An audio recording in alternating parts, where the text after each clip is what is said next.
es demasiado, no sé si es Dígame. demasiado como irrelevante o así, pero usted ahorita en la parte, digamos, como de las entidades del Estado mencionaba a los ministerios, pero no se sienta también otro tipo de poderes, digamos, como el Poder Judicial o Poder Legislativo. No sé si eso entra dentro de instituciones o si también formarían parte del Estado.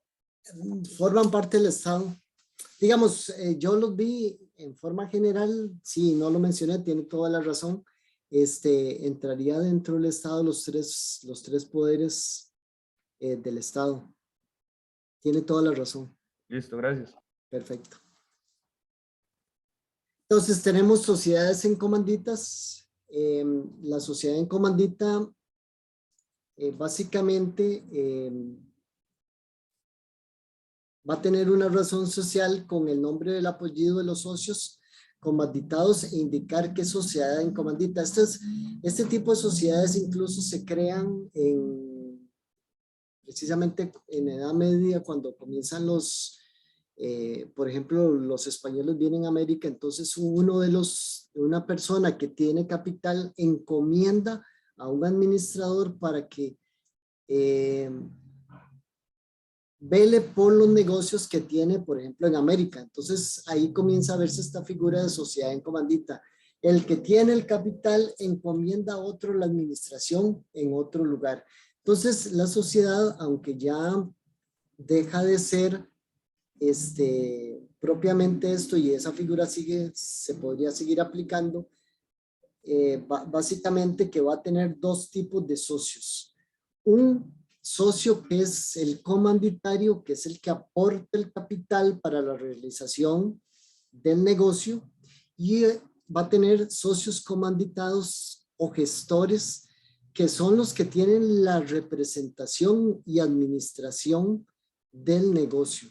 Entonces, básicamente que ese es el concepto que se tiene sobre sociedad en comandita.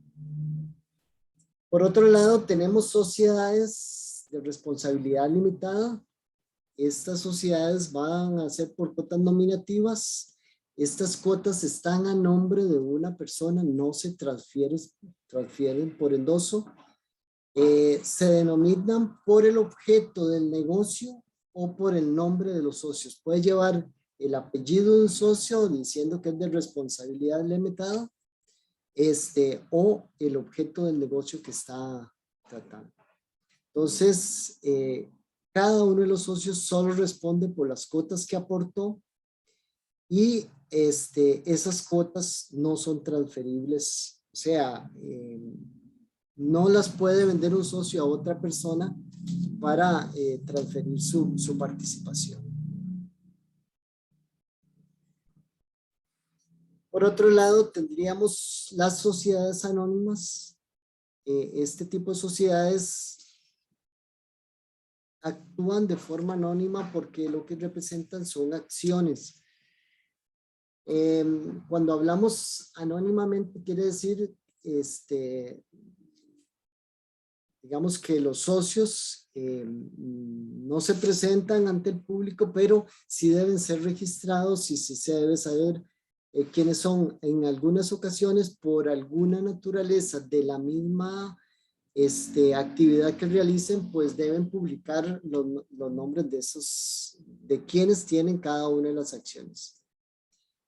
Los socios se obligan únicamente por los aportes que están dando y se representa con un nombre, el cual debe ser registrado y al cual se le agrega que es una SA o sociedad anónima. Este es el tema que les hablaba de la factura. Solamente, digamos que les hablaba de la tarea para que revise un poco sobre cómo funciona la factura en este momento. Es un documento legal emitido para la compra-venta y dentro de las características que rescato de la antología, pero que no están bien, sería debe tener una razón social, un número de cédula, una numeración, que por ejemplo dentro de la tarea cómo se asigna esta numeración en las facturas electrónicas, la fecha de la transacción, las condiciones de la venta, la fecha de emisión, el nombre del comprador, el detalle de la mercadería vendida y si tiene descuentos o impuestos. Dentro de los documentos que vienen para hacer referencia que nosotros tenemos que ver es el cheque. Esto principalmente lo vamos a ver en el último tema cuando hablamos de la parte de efectivo. Yo creo que es bastante conocido que un cheque es un pago incondicional girado contra un banco en el cual una persona, sea jurídica o física, tiene una cuenta corriente y sobre esa cuenta corriente gira el cheque para que el banco pague incondicionalmente al que se le ha girado el cheque. Características que debe tener el cheque: debe tener un nombre del girador, en este caso el que estamos viendo, Ricardo de la Plata, nombre de a quién se le gira, no tiene ahí el nombre, pero dice páguese a la orden de, lugar y fecha en que se ha emitido, tiene que tener una suma a pagar y la firma responsable o la que esté acreditada ante el banco para que se haga efectivo el cheque. Otro documento que tenemos es el pagaré.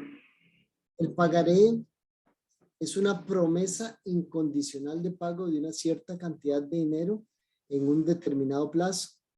El pagaré va a decir páguese a nombre de alguien un monto X y hablamos de que es incondicional, no va referida a la realización de alguna otra actividad, sino a una determinada fecha, a un determinado plazo debe de pagarse. Requisitos que debe tener el pagaré: debe hacerse una mención específica de que es un pagaré, debe tener un vencimiento, cuándo debe pagarse, una promesa pura y simple de pagar una cantidad, el lugar de pago, y aquí cuando hablamos de lugar de pago ya la normativa establece el lugar de pago, aunque ya los pagarés o documentos de esta naturaleza incluso ya no dice un lugar de pago, sino una cuenta corriente o una forma de cómo debe transferir el dinero. Debe tener un vencimiento, a quién se le va a pagar, nombre y firma de quien emite el pagaré. Puede tener intereses, puede que no tenga intereses. No es requisito indispensable de que deba indicarse intereses, aunque normalmente siempre se incluyen. Y además puede tener un fiador, puede no tenerlo, que es una persona que de manera voluntaria se hace responsable de pagar la deuda si el deudor no honra ese pago. Este es un pagaré, lo tomé de internet, no encontré otro, digamos, que tuviera elementos bien definidos, y me aparecían otros de otros países con una forma diferente. Por ejemplo, no sé si este es nacional porque pareciera que es Ciudad Quesada. Entonces es un pagaré por hay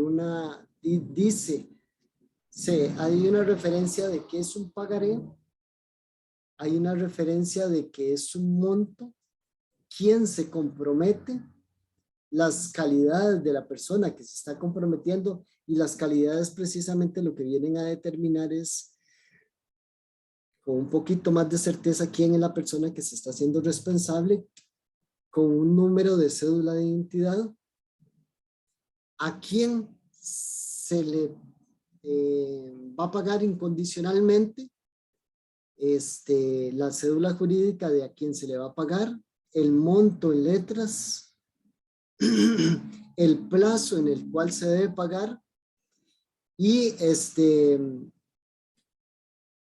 la fecha a la cual se va a pagar, que que se cobrará a partir de el 1 de febrero del 2020.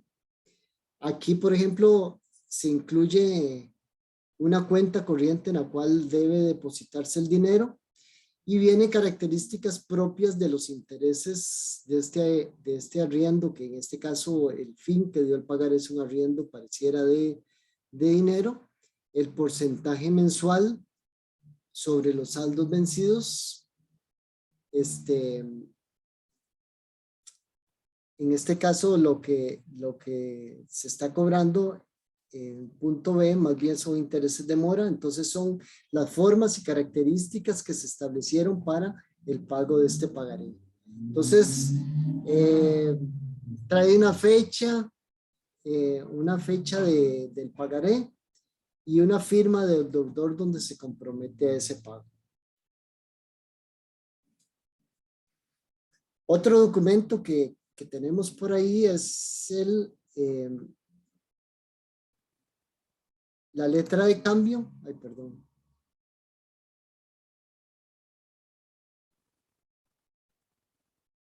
Ya se me pasó. La letra de cambio. La letra de cambio igual es una orden de pago incondicional a nombre de otra persona. En ese caso, una persona que es el librador ordena que se le pague incondicionalmente a otra persona que es el librado cierta suma de dinero a la vista o plazo a favor de un tercero. ¿Quién es ese tercero? Le está diciendo una persona a otra persona que le pague incondicionalmente a nombre de ese tercero.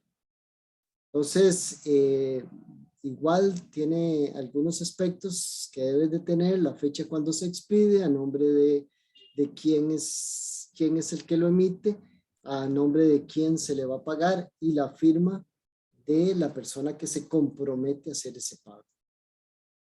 En algunas ocasiones se utiliza casi indistintamente el pagaré o la letra de cambio como documento legal para hacer un cobro o un pago a alguna persona. Entonces, requisitos que tiene la letra de cambio. Debe mencionarse que es una letra de cambio. Debe indicarse que es un mandato puro simple de pagar una cantidad.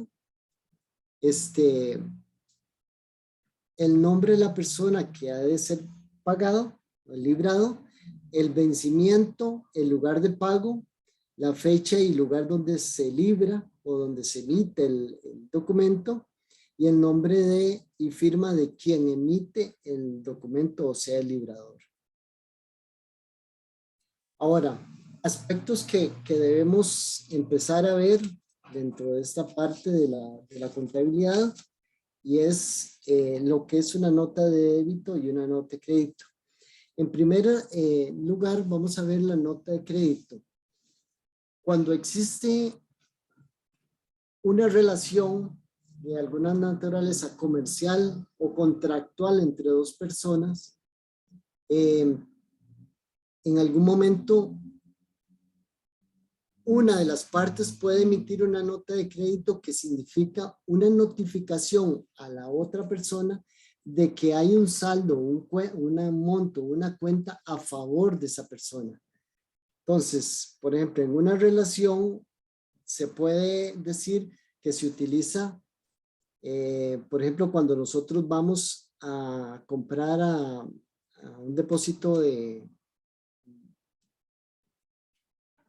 materiales de construcción, podemos ir a comprar y perfectamente puede ser que consideremos que nos entregaron el material malo, no era el adecuado o no era la calidad que se esperaba.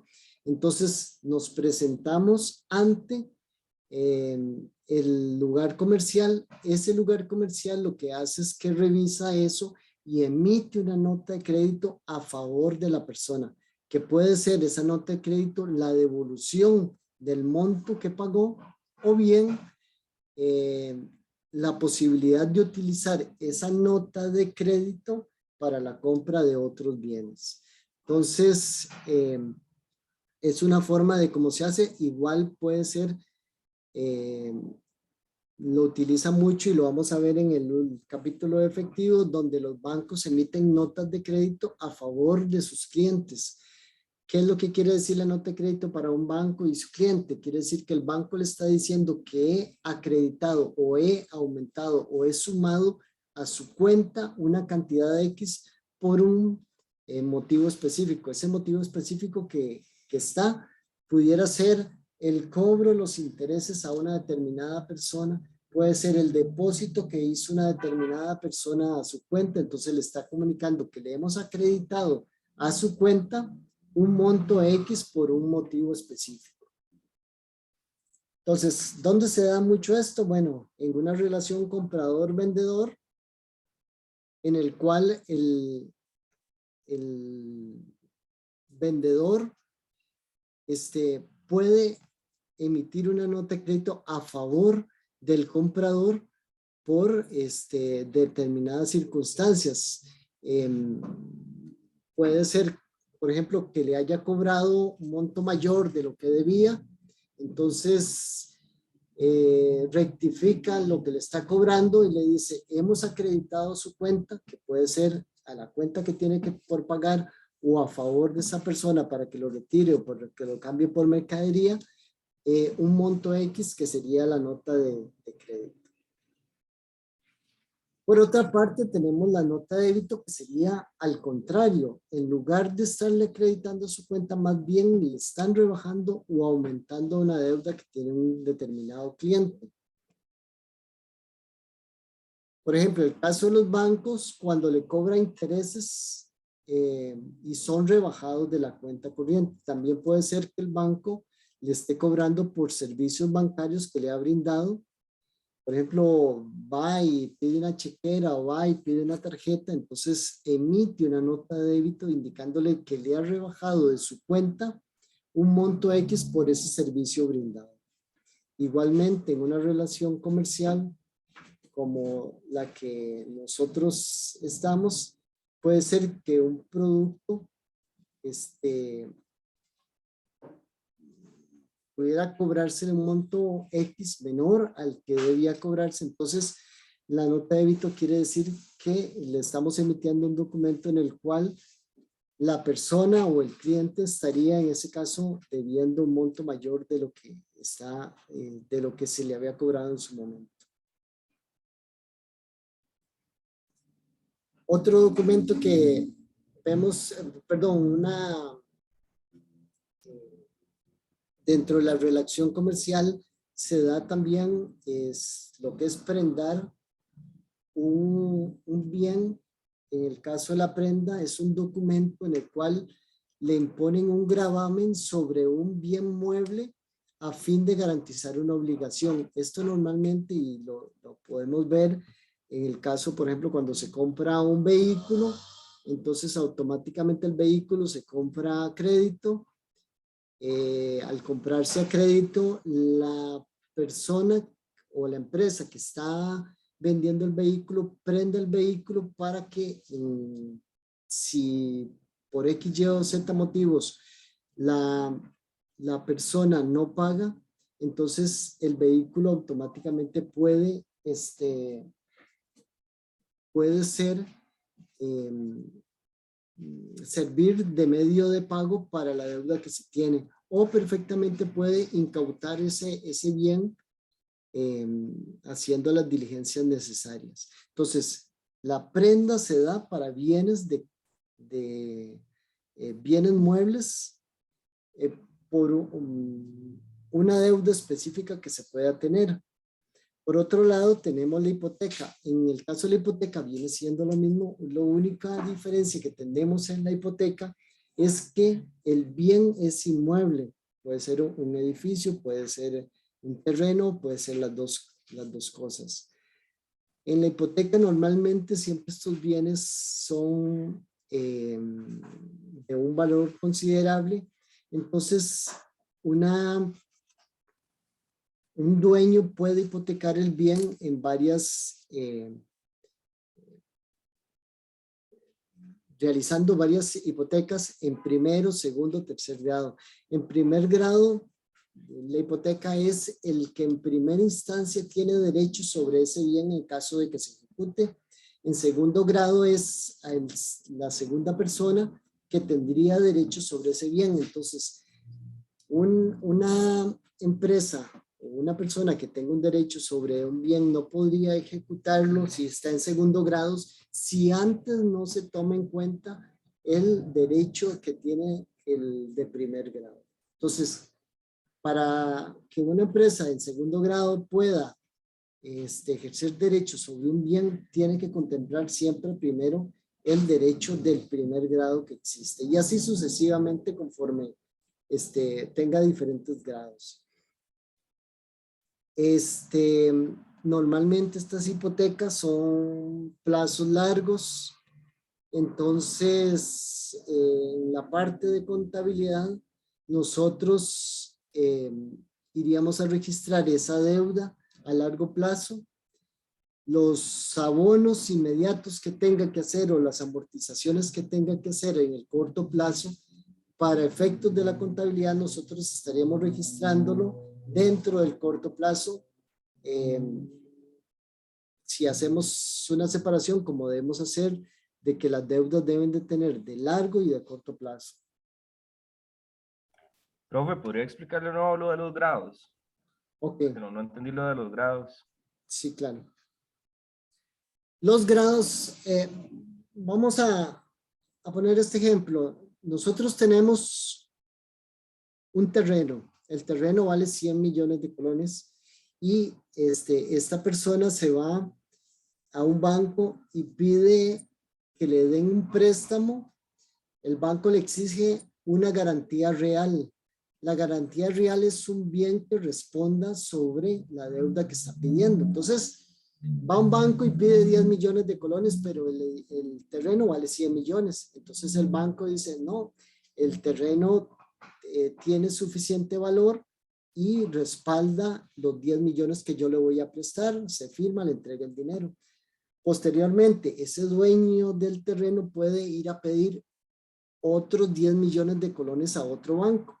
El banco dice, se va y se fija y dice, bueno, ya tiene una hipoteca en primer grado por 10 millones, pero el terreno, para mí, si vale los 100 millones, puedo prestarle los segundos 10 millones porque garantiza, las dos deudas son garantizadas por el bien de los 100 millones, es suficiente para garantizar esas dos deudas. Entonces, ya tiene hipoteca en primer grado para el primer banco, hipoteca en segundo grado para el tercer banco. Y así sucesivamente puede ir haciéndolo hasta que un banco diga, no, ya a mí no me garantiza eso. Para mí, yo no acepto una hipoteca en tercer o cuarto grado, pero puede ser primero, segundo, tercer grado. Entonces, aquí lo que pasa es que en caso de que se venda, en caso de que se ejecute este bien, este terreno, quien tiene el primer derecho sobre ese terreno va a ser el que tiene la hipoteca en primer grado. Posteriormente viene la hipoteca en segundo grado y así sucesivamente irá pagándosele a cada uno de los grados, a cada uno de los acreedores sobre ese bien. ¿Me explica, compañero? Ok. Sí, buenísimo. Gracias.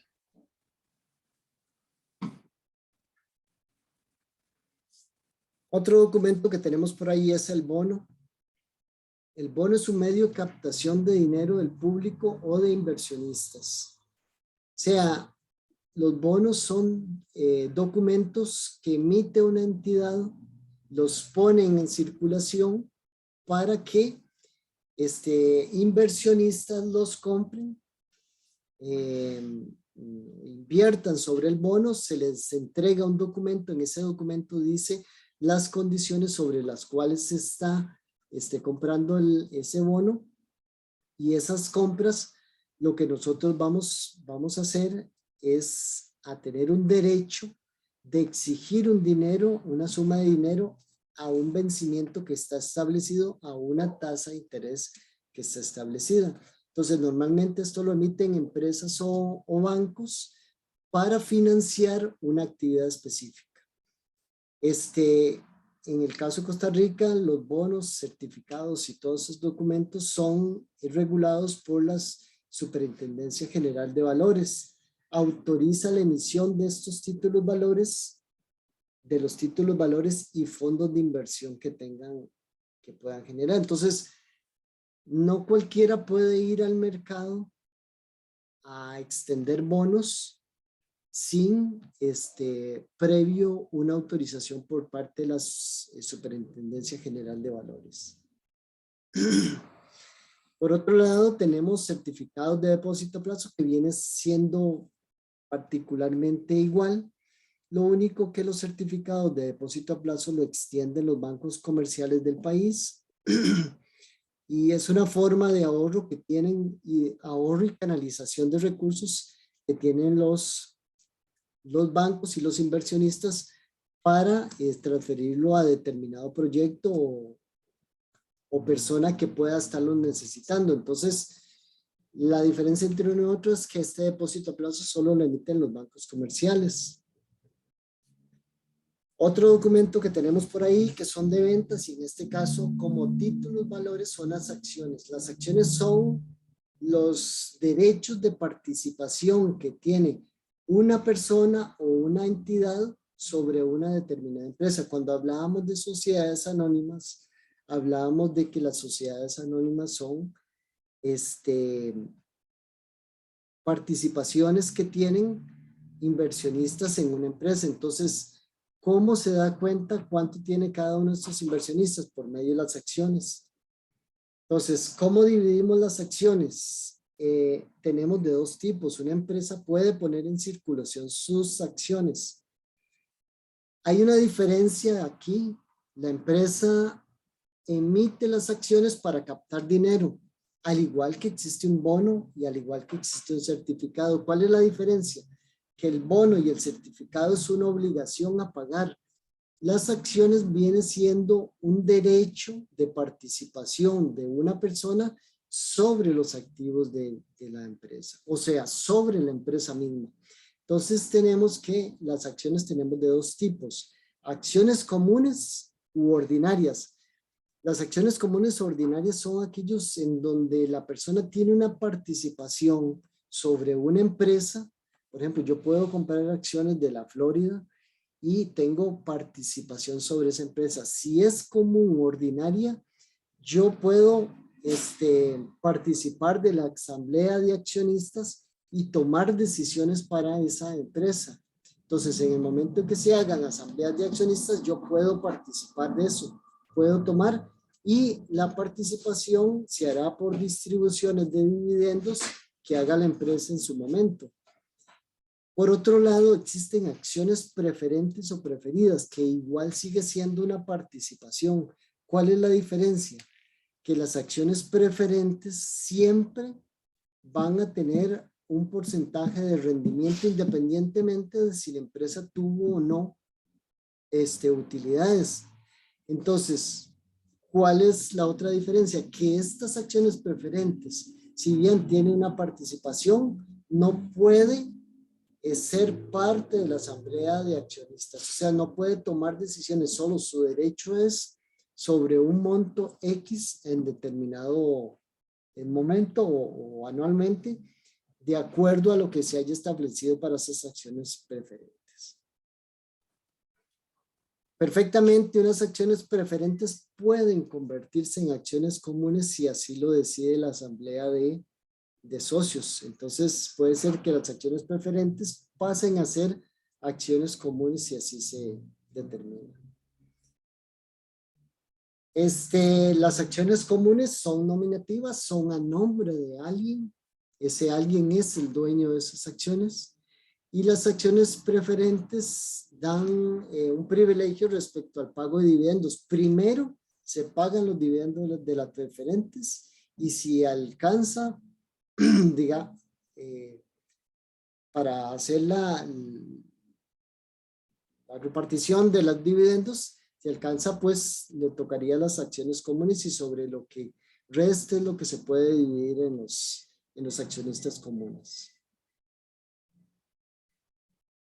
En caso de una disolución o quiebra, primero tendrán derecho las acciones preferentes y posteriormente tendrán derecho las acciones comunes.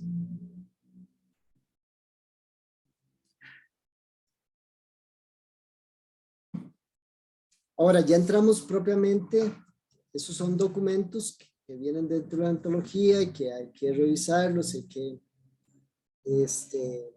verlos, entran dentro de la materia. Propiamente ya dentro de la contabilidad, entonces ya empezamos a definir un poco qué es la contabilidad.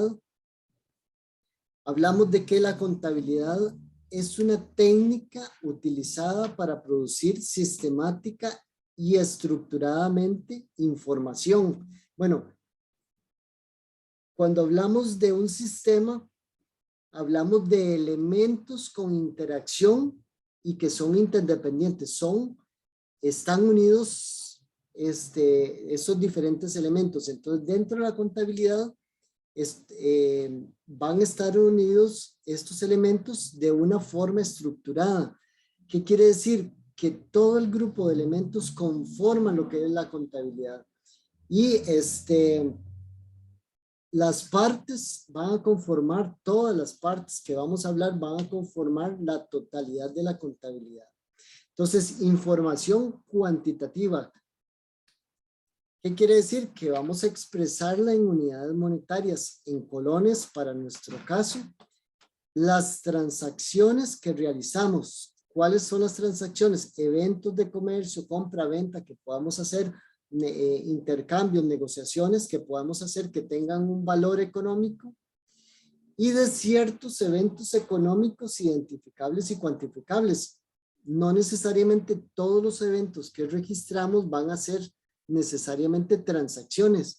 Por ejemplo, pueden haber eventos económicos que me afecten mi contabilidad.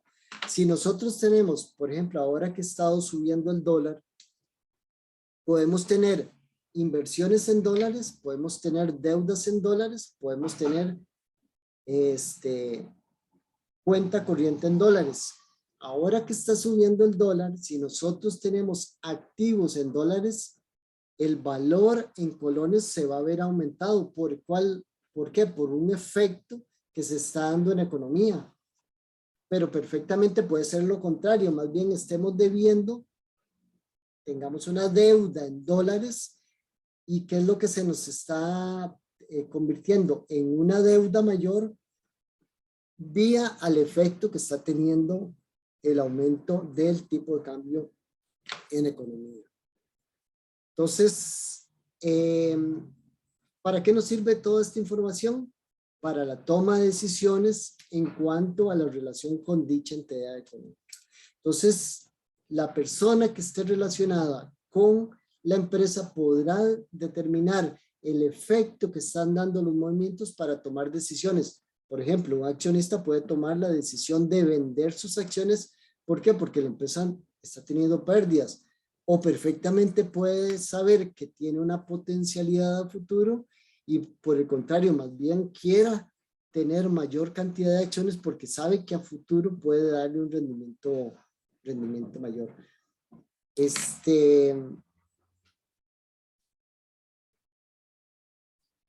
Ahora, dentro de esto vamos a diferenciar la contabilidad que nosotros vamos a ver es la contabilidad financiera. La contabilidad financiera es el sistema de información orientado a proporcionar información a terceras personas relacionadas con la empresa. Pueden ser accionistas, instituciones de crédito, inversionistas. ¿Por qué por los accionistas? Como les expliqué, un accionista puede estar interesado en comprar más acciones o venderlas o tomar decisiones sobre políticas que se estén dando dentro de la empresa que no son convenientes. Por ejemplo, puede ser que un accionista decida que estamos metiéndonos en un negocio en el cual está dando pérdidas para la empresa y requiera tomarse decisiones en ese sentido. Para instituciones de crédito, ¿por qué? Porque yo puedo ir a pedir un préstamo a un banco y el banco me va a pedir los estados financieros. El estado financiero viene a ser la cara que presenta la empresa de las potencialidades que tiene para pagar ese crédito. Entonces la institución de crédito está interesado en esa información. Los inversionistas, personas que pueden invertir en bonos de la empresa. Si la empresa anda mal, pues lógicamente que puede ser que no se invierta, y si la empresa tiene una potencialidad, puede ser que se compren los certificados que está emitiendo esa empresa. Bueno, todo esto para la toma de decisiones. Cuando hablamos de contabilidad financiera, hablamos de normas. ¿Qué quiere decir? Que nosotros toda la contabilidad debemos hacerla de acuerdo a determinadas normas.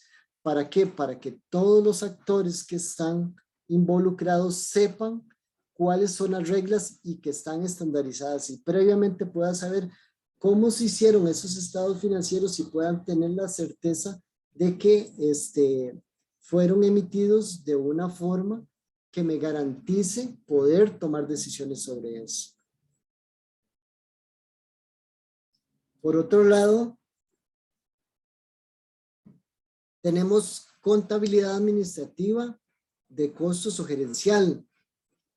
Aquí hay una diferencia. Siempre se basa esta contabilidad siempre sobre la contabilidad financiera, pero tiene una característica diferente, que puede introducir una serie de reglas que no necesariamente se ajusten a la normativa de contable, pero que puedan dar información para tomar decisiones. Por ejemplo, en la contabilidad perfectamente se está tomando la integralidad de la empresa, pero en una contabilidad administrativa yo puedo estar reflejando únicamente una sección de la empresa para determinar si esa sección me está dando el rendimiento apropiado.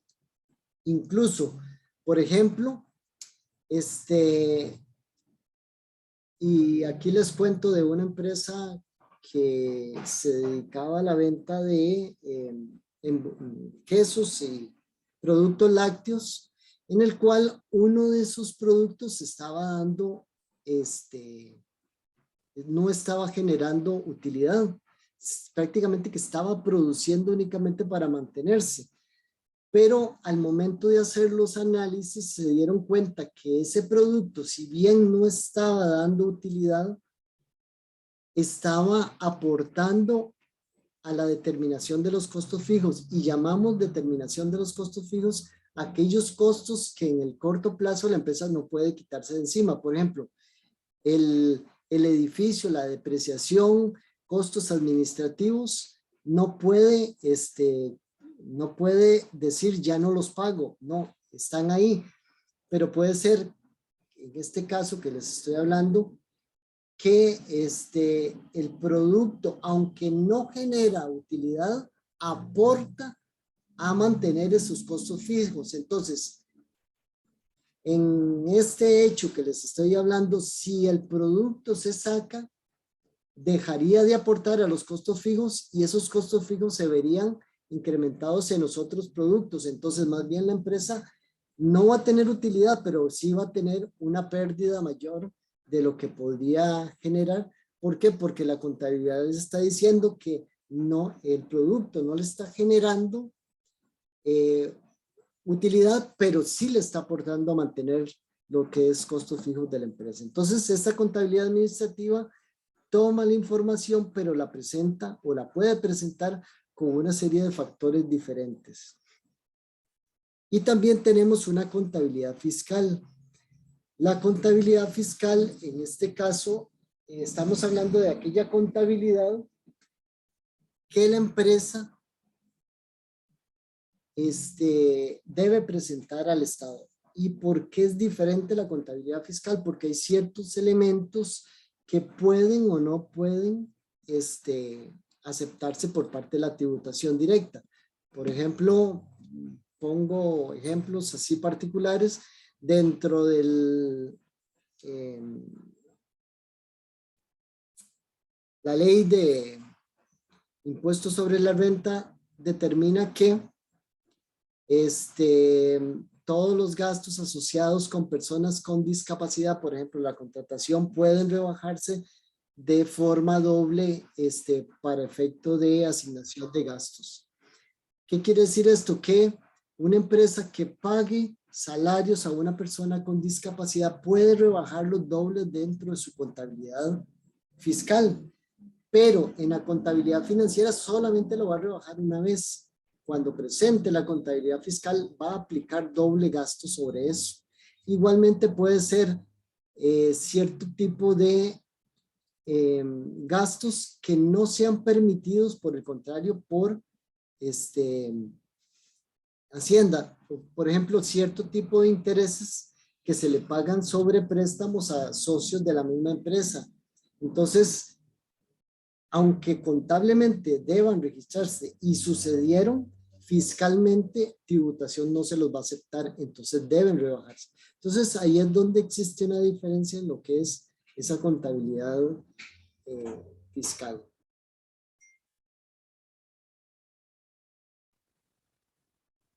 Ahora, propósitos de la contabilidad.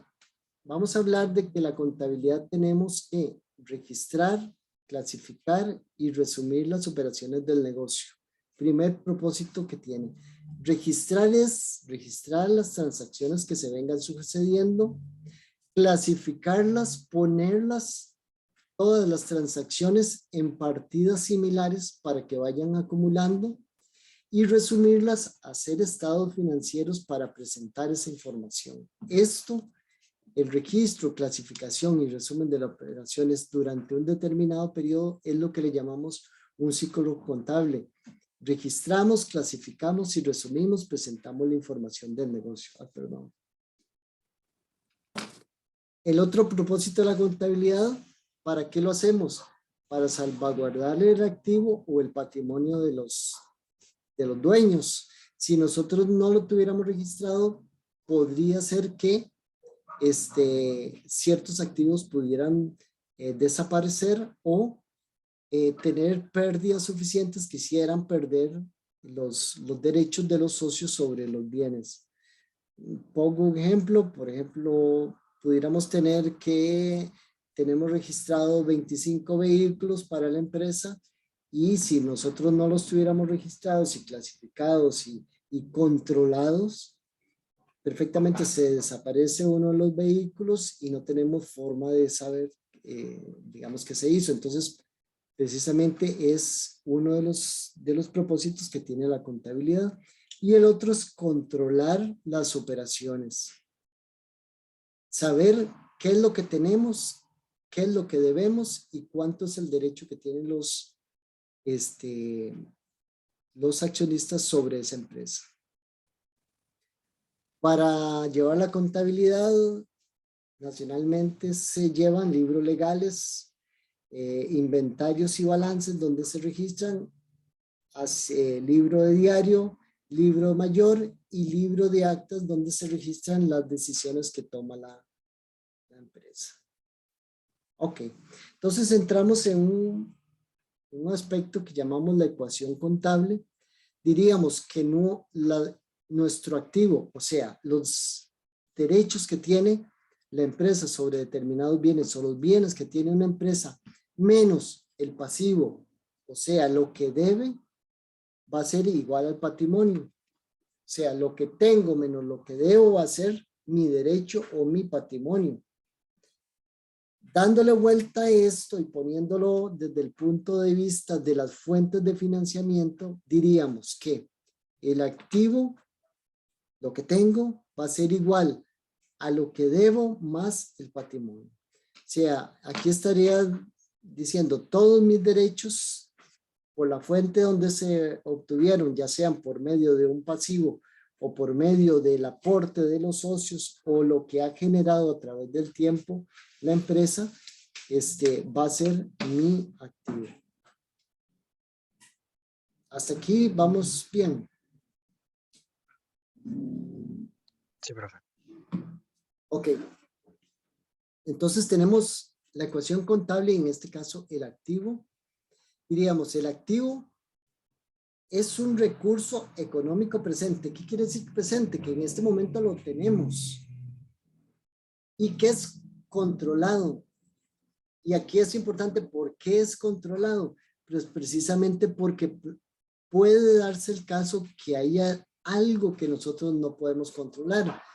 Y le digo así, tenemos una cuenta corriente, viene el tribunal de trabajo y nos embarga la cuenta corriente. ¿Sigue siendo un activo en la empresa? Sí, pero perfectamente al estar embargado ya no lo tenemos controlado. Ya tenemos que tomar decisiones sobre ese activo porque perfectamente ese activo ya ni siquiera el monto que tenemos es nuestro, sino de alguien que está exigiendo un derecho. Igualmente esto puede ser, cuando hablábamos ahora de la hipoteca o las prendas, pudiera ser que una hipoteca de un terreno venga a constituirse un derecho de otra persona. Entonces ya ese activo deja de ser controlado. Entonces tenemos que tomar decisiones para la forma de cómo lo vamos a registrar. Y dice, por la entidad como resultado de sucesos pasados, normal, todo esto se da por hechos que se vinieron dando, no necesariamente porque tengamos un activo fue que llegó, sino que pudimos ir generando utilidades, con las utilidades fuimos obteniendo recursos para comprarlo o mediante el financiamiento. Son hechos pasados que llegaron a darme ese activo. Y es un recurso económico, hablamos de un recurso económico que es un derecho que tiene un potencial de producir beneficios económicos. Si nosotros tenemos dinero en la cuenta, eso me puede generar recursos económicos porque puedo comprar inventario, puedo vender inventario, puede generar utilidad. Podemos tener un edificio, el edificio lo puedo poner a disposición de la empresa para producir, puedo tener un vehículo para las actividades que está. Entonces, es un derecho potencial de producir beneficios económicos. El otro que tendríamos es el pasivo. Dice que el pasivo es una obligación presente, igual la debemos en este momento, de la entidad de transferir un recurso económico como resultado de sucesos pasados. Sucesos pasados, un préstamo que tuvimos, una obligación con un empleado que tuvimos de transferir el recurso económico, o sea, de pagarlo o de cancelarlo a alguien que tiene una exigencia o que puede exigirnos a nosotros ese pago. Y por otro lado tenemos el patrimonio. El patrimonio, por su parte, es la parte residual entre los activos de la entidad menos sus pasivos. O sea, es el derecho que tienen los socios sobre lo que tenemos menos lo que debemos.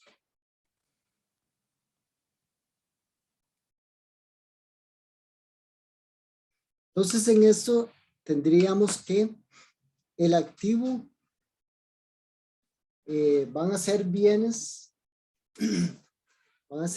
y derechos de la empresa y va a estar igual al pasivo, las deudas o obligaciones que tengamos con terceros y el patrimonio que va a estar constituido por capital, reservas que son separaciones de capital para fines específicos o los resultados del ejercicio que incluye el rendimiento que tuvo la empresa en un determinado periodo. Todo esto de la partida doble debe mantenerse siempre en equilibrio. O sea, mis activos siempre deben ser iguales a mis pasivos y mi patrimonio. Cuando hablamos de activos, veámoslo de una forma, la parte izquierda y la parte derecha para mantener una equidad. Mis activos aumentan,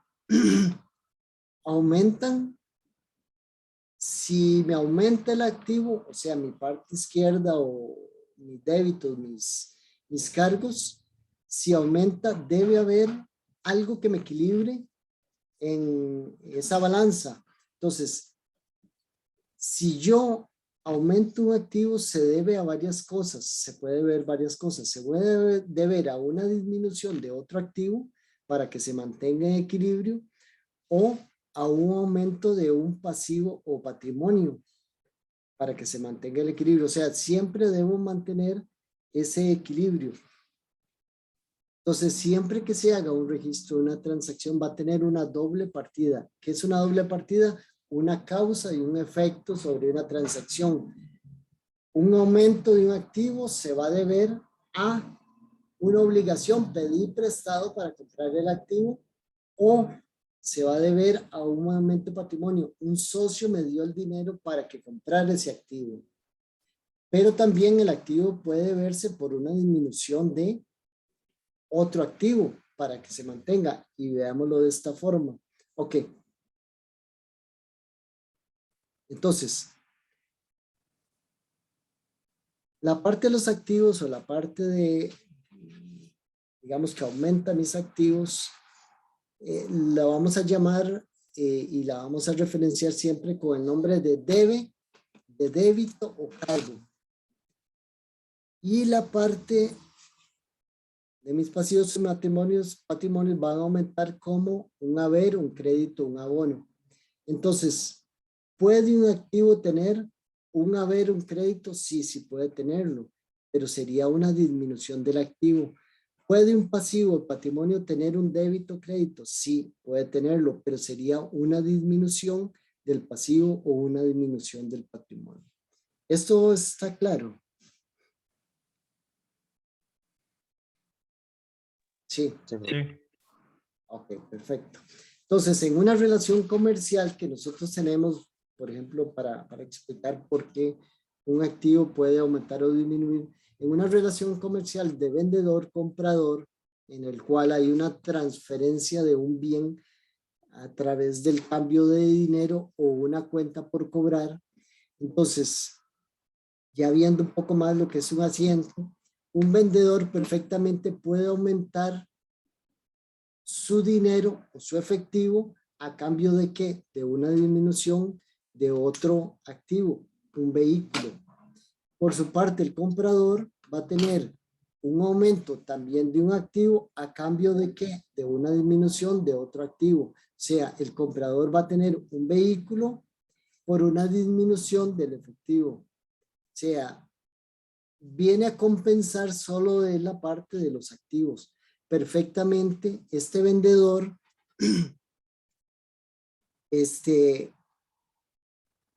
lo que registra perfectamente pudiera ser una cuenta por cobrar, un documento por cobrar por el vehículo. Entonces, en lugar de efectivo, puede tener un documento por cobrar y entrega su vehículo. Entonces, va a tener un documento por cobrar y va a tener la salida de un vehículo. ¿Qué pasaría desde el punto de vista del comprador? Va a tener un vehículo, pero ya no va a tener una salida de otro activo, sino que va a tener una deuda, o sea, un pasivo. Entonces ya no registraría ese comprador el efectivo que sacó, que es una disminución del mismo activo, sino un aumento de un pasivo, que sería el documento que deba por pagar. Entonces, volviendo a repetir, para el vendedor se puede dar por este intercambio o esta transacción, serían dos cuentas que está dentro del mismo activo. Para el comprador sería dos cuentas dentro del mismo activo. Me aumenta mi activo, ¿cómo? Para el vendedor me aumenta el dinero, pero me sale un vehículo. Pero para el comprador me aumenta el vehículo, pero me sale el efectivo. Profe, Sí. una pregunta. Entonces, digamos, las cuentas por cobrar son activos desde el momento que se gira el documento o hasta que la plata se hace efectiva, o sea, hasta que se ejecuta, digamos, esa cuenta por cobrar. No, desde el momento que se da la transacción, digamos, el momento de una compra-venta se da en el momento en que se da el objeto contractual, que es la compraventa. ¿Cuándo se configura una compraventa? Digamos, para efectos de tributación directa se configura en dos momentos. Se puede configurar en dos momentos. El que ocurra primero, cuando se transfiere el bien, o sea, en este caso, cuando se entregue el vehículo, que es el momento del traslado, ahí se va a configurar. En el caso de una cuenta o documento por cobrar, en ese momento se entrega el vehículo, en ese momento se configura la cuenta por cobrar o el documento por cobrar, porque se está entregando un bien. Pero tributación dice o cuando se entregue el bien o cuando se hace la factura, el que suceda primero. Porque perfectamente puede emitir la factura, pero el vehículo se lo entrego mañana.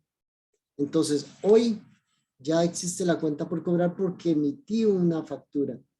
Entonces, desde el punto de vista para tributación directa es desde el momento en que se configura esa obligación, la cuenta por cobrar, el efectivo o el documento por cobrar, desde el momento en que entrego el bien o desde el momento en que emito el documento de transferencia.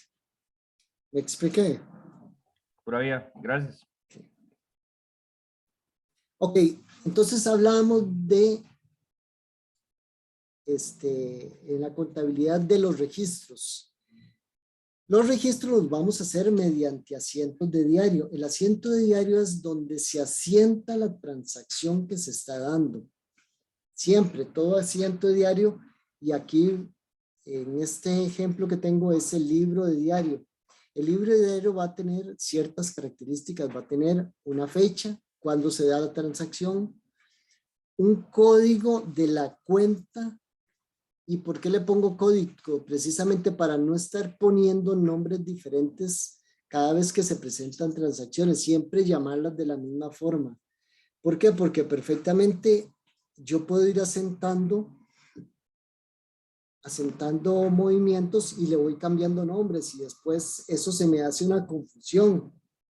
Para eso existe un catálogo de cuentas. El catálogo de cuentas es los nombres de las cuentas, de los activos, de los pasivos y de patrimonio, ingresos y gastos que vamos a tener. Y a cada una de estas cuentas se le va a poner un código para cada una de las transacciones. Entonces, el asiento de diario que nosotros tenemos por esta transacción, ahora vemos, más bien gastos, ingresos, seguro lo vemos la próxima semana, la próxima clase. Entonces vamos a tener, en este caso sería el registro de cargos bancarios, pagos que se le hacen al banco por un servicio bancario. Entonces registramos siempre un número de asiento diario para tener una referencia de dónde fue que se registró, dónde está ese movimiento que nosotros estamos viendo.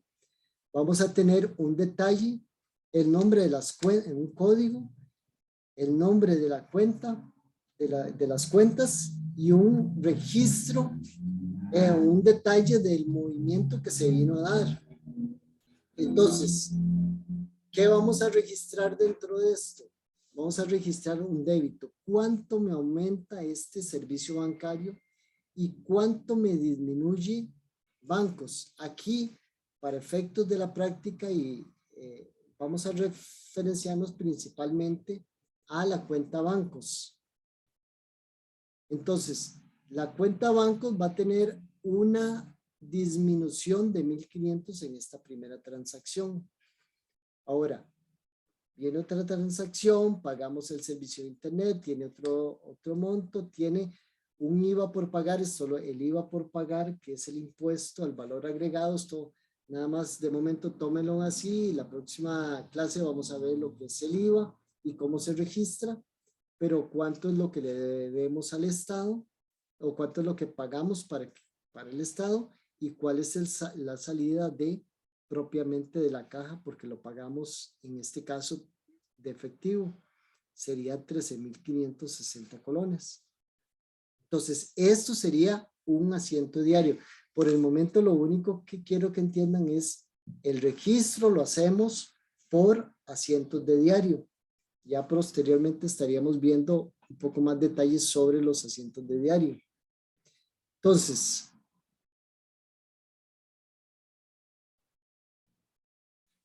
si nosotros tenemos un asiento diario, un libro diario, el libro diario va a tener folios donde fueron registrados. Esos folios, como pueden ver la fecha, me hace una referencia a lo que llamamos la clasificación. La clasificación es el resumen de los diferentes movimientos que se vinieron dando. Una empresa puede tener cantidad de movimientos, pero todos los movimientos de caja y banco se van a ver reflejados en una sola cuenta. Esa sola cuenta es la que vamos a acumular el movimiento que tuvo, tanto entradas como salidas de dinero, para saber cuál es el saldo que debo presentar en los estados. Entonces, los asientos de diario van a tener una referencia con respecto a la cuenta donde se están registrando. Entonces, caja y bancos, lo vamos a registrar en una sola cuenta y los vamos a acumular en un libro mayor donde viene el resumen, propiamente solo los movimientos de caja y banco, unimos solo los movimientos de las cuentas por cobrar, solo los movimientos de las cuentas por pagar, para saber cuál es el saldo final a una determinada fecha que tiene cada una de las cuentas. Ok, entonces, muy sencillamente, como les digo, vamos a ver ya un poco más de detalle lo que es el estado financiero, pero aquí lo que quiero es que me entiendan cuál es el concepto entre un estado de resultados y un estado de situación financiera. El estado de situación... Profe, disculpe. Sí, claro. Es que hace rato tengo la duda.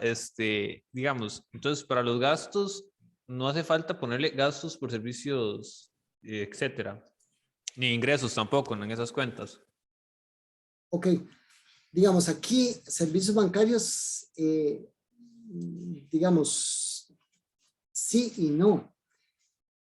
Sí le podemos poner gastos por servicios bancarios, pero le podemos llamar servicios bancarios. Sabemos que la cuenta o el código 5.32 es una cuenta de gastos. Todas las cuentas 5 van a ser cuentas de gastos. 5.1.2 van a ser cuentas de gastos, servicios de internet. Entonces, sí, a la cuenta le podemos poner gastos por servicios bancarios o servicios de internet o gastos por servicios de internet. La gran mayoría de nosotros, para no confundirnos, yo aquí no los puse, pero sí le vamos a poner gastos para no perdernos de que es un gasto. Sí, pero preguntaba porque yo salí de un colegio técnico, entonces ¿a qué contabilidad y yo siempre usábamos gastos o ingresos? No, sí, correcto. No, tiene razón. Aquí, digamos, lo más apropiado normalmente es denominar de gasto o ingreso digamos, a cada una de las partidas. Sí, tal vez tiene razón. Ahí debía haberle puesto gasto por servicio bancario, gasto por servicio de internet.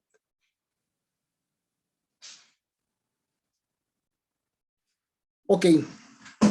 Entonces tenemos dos estados, un estado de situación financiera. Ahí hay ciertos elementos que nosotros vamos a verlos por ser una contabilidad básica, vamos a ver solo una parte y posteriormente conforme se vaya viendo las otras contabilidades se le van a ir agregando elementos. Ahora, por el momento, lo que nos interesa es solamente los elementos básicos para que ustedes entiendan el concepto entre registrar, clasificar y resumir. Entonces, digamos, por el momento, ese es el elemento principal que estamos tratando de explicar. Y ya posteriormente iremos agregando ya elementos.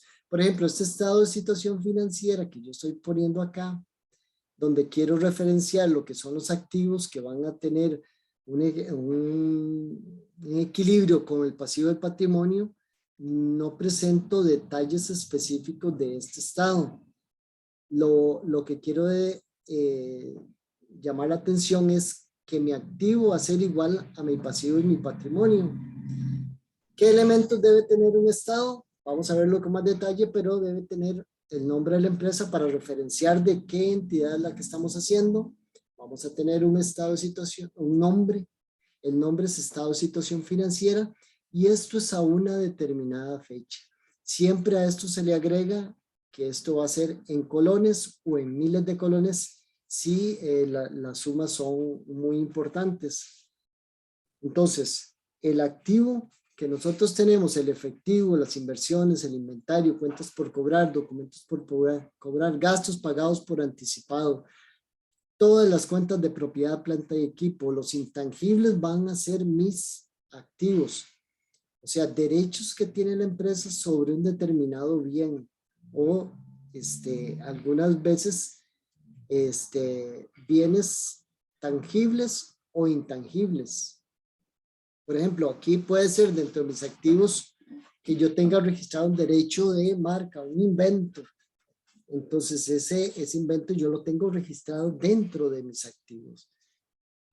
Y vamos a tener por otro lado el pasivo, las cuentas por pagar, los documentos por pagar, ingresos diferidos que son ingresos recibidos, ya para ir acostumbrándonos, ingresos recibidos por anticipado, que no son ingresos propios hasta el momento en que prestemos el servicio o entreguemos el bien, sino que se convierten en un pasivo para la empresa de prestar ese servicio o de entregar ese bien.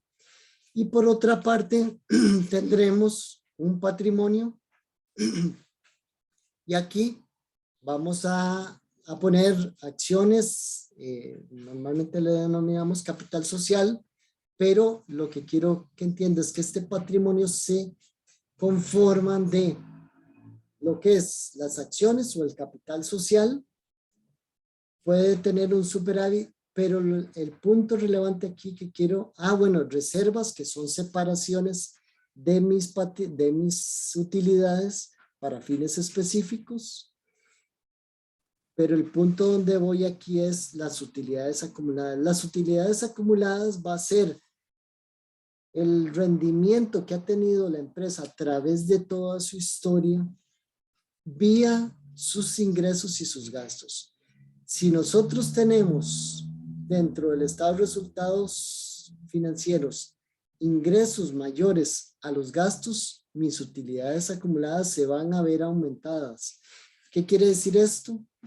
Que mi patrimonio se va a ver aumentado.